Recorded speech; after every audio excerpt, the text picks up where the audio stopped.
Good morning. I want to welcome our distinguished panel of witnesses. Thank you for joining us for this important hearing on the American Rescue Plan. This legislation, which I was proud to sponsor, was signed into law 15 months ago. A lot has changed since then, and the American people have benefited enormously from the provisions of this law. But they've also been subjected to a lot of misinformation about the law. So today, I want to start by laying out the facts. In 2021, the Rescue Plan powered the strongest economic growth in nearly 40 years, helping to improve our fiscal standing and laying the foundation for our record-breaking recovery.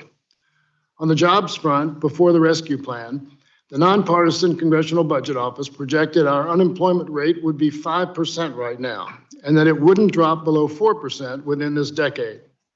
Thanks to the Rescue Plan, unemployment is near historic lows at 3.6%.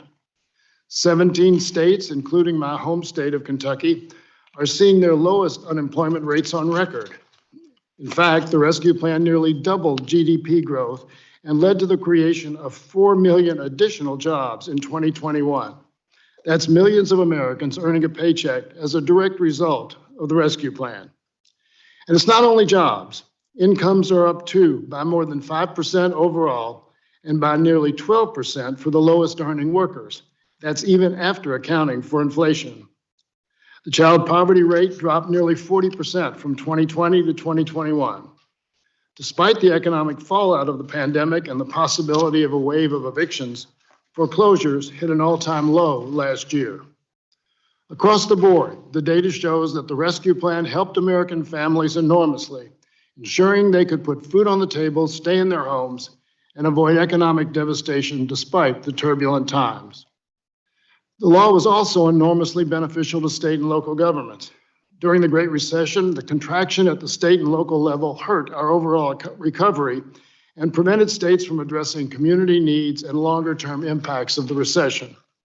This time, funding from the Rescue Plan helped state and local governments avoid massive layoffs, keeping teachers, firefighters, police, and millions of other essential workers on the job. Local leaders had the resources necessary to meet urgent needs and ensure their communities came out of the pandemic better than they went into it.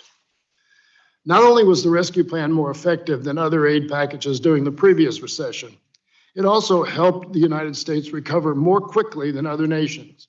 In fact, the U.S. had the fastest economic recovery among the G7 countries, and our economy is projected to be larger at the end of this year relative to its pre-pandemic size than any other G7 economy. Clearly, we have made significant progress, but now inflation is a challenge. Again, here are the facts. Experts across the ideological spectrum agree that the main drivers of current inflation are international supply chain issues and energy price hikes caused by Russia's war in Ukraine. These are global challenges, which is why inflation is a global issue.